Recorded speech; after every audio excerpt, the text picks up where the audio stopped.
But people who come from America or from China and they've already studied Japanese on their own, they struggle a lot more than they expect to, and they kind of start to freak out and get weird. That's a thing that does happen.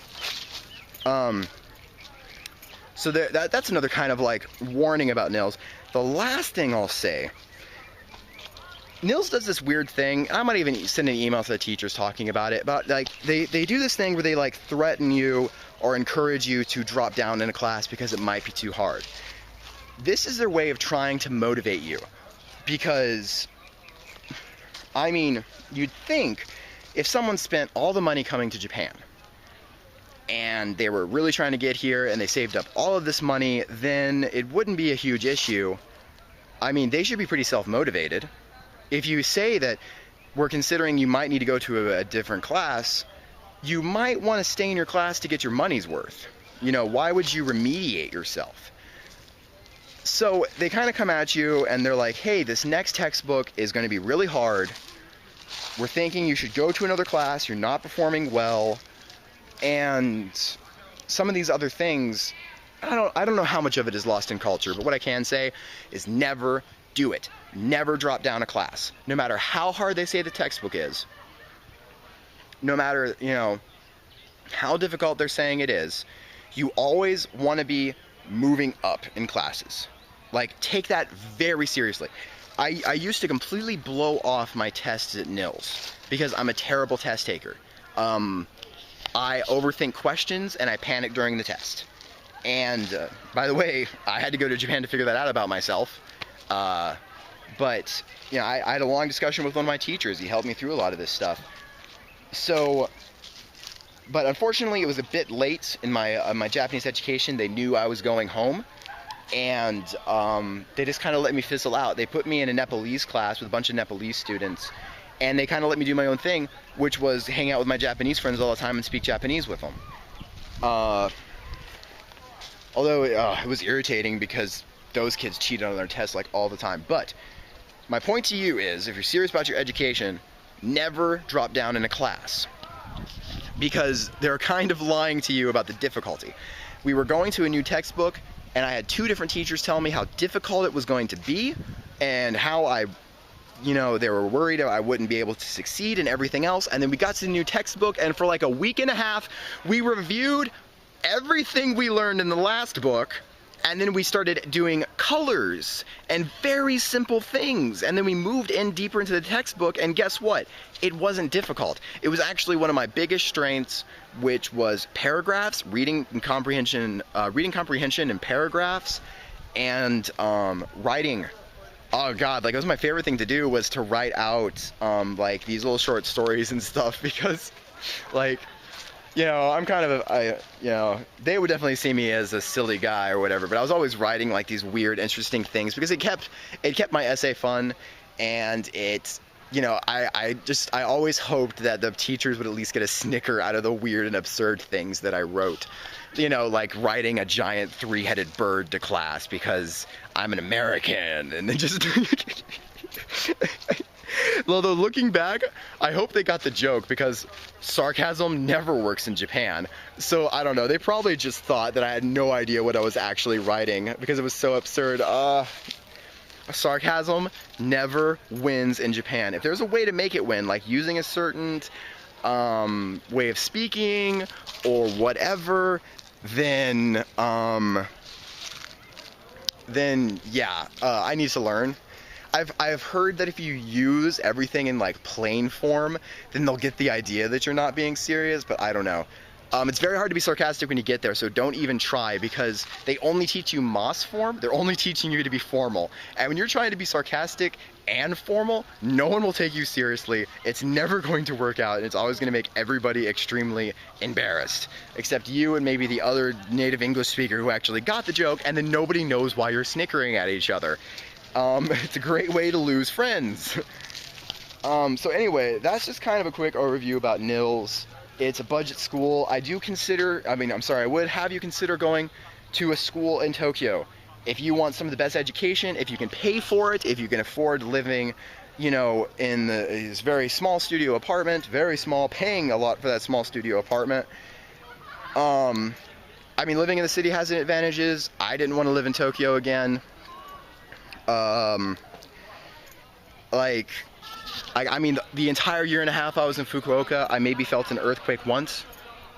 You know, if earthquakes are a big thing for you, then I would really suggest Fukuoka. I mean, the name means happy hills, so not many terrible things happen there. You know, you get typhoons, but those are, you know, they just don't leave your clothes outside during the typhoon, please. But yeah, it's not that bad. But if you want serious Japanese education and consider a language school. One question though, because I'm telling you, email these people, talk to these people. These people are sitting at desks, they're waiting to take your emails and your phone calls. Do it. No reason to be shy. Usually at least one person in that office is going to be able to speak wonderful English, and you'll be fine with, and one day hopefully you get to meet them in person. So, you know, it's even a great relationship thing. But go ahead and ask them. Can your school prepare me for a job as a translator?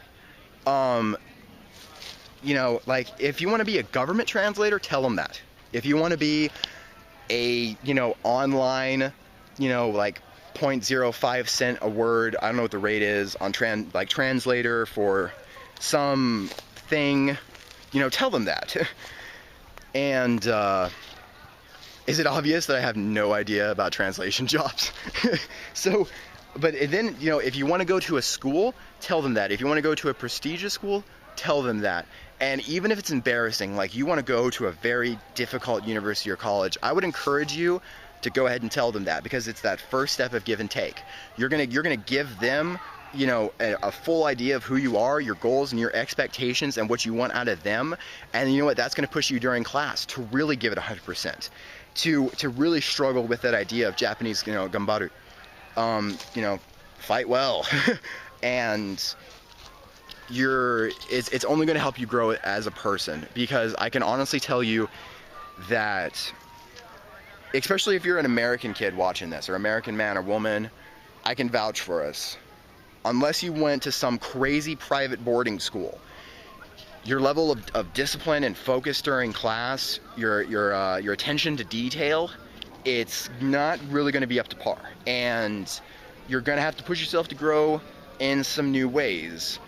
And it might be really frustrating, because you're going to study for so many hours straight, and you're going to come into class and the teacher's going to tell you you didn't study hard enough.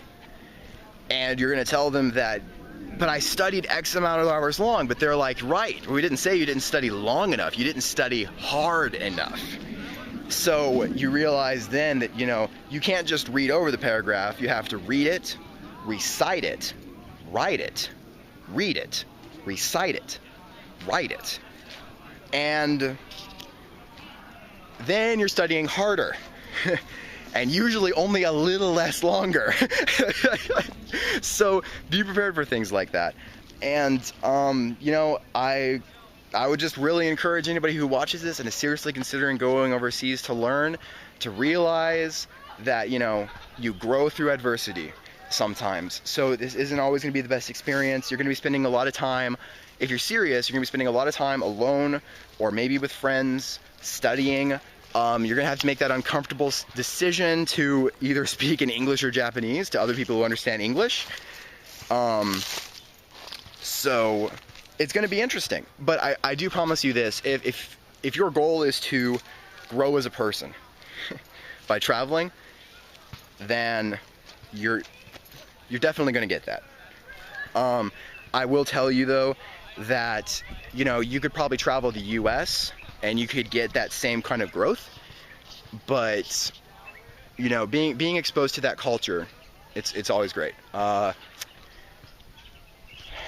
I will say, just because I'm about to go back to all those people you see here in the background, that be prepared, because the Japanese culture will eventually grow on you. And when I say grow on you, it means that you're steadily going to become more and more ashamed of all these unique things that make you American. Like, when I showed up, I was just like, yeah, I have my own apartment. I can't room up with other people. And like, yeah, I spend a lot of time by myself. And yeah, I'd rather drink than study. And not really. I didn't drink much while I was there. I actually did study quite a bit. But don't study more than 5 hours a day. You'll burn yourself out. But you know, I don't know, all these things that made me eating red meat. Like, yeah, I eat red meat. American. Yeah, I eat hamburger all the time. Yeah, I actually, you know, I eat way too much tempura because I like greasy food. You start to become ashamed of all of that, and before you know it, like, you're just like, you know, I really just want to get carrots and tofu because I don't want the person at the cashier to think I'm weird. And you start realizing how much money you're wasting by living in an apartment by yourself. You know, and slowly you become more and more ashamed of this, you know, outgoing, independent, this, you know, American image that you have of yourself. And that's when things start to change. And that's when things get complicated. I'll make a whole other video about that. But when you come back to America, suddenly, your expectations change. But I'll talk about more of that later. But anyway, I hope this clears up some of the questions you guys have been asking me, and hope everything works out for you guys with your visas, with your tuition, and everything else. But anyway, have a good one. I'll try and make some more of these videos later. Actually, I'm not going to try. I already said I'm going to make 2 others, so see you in those.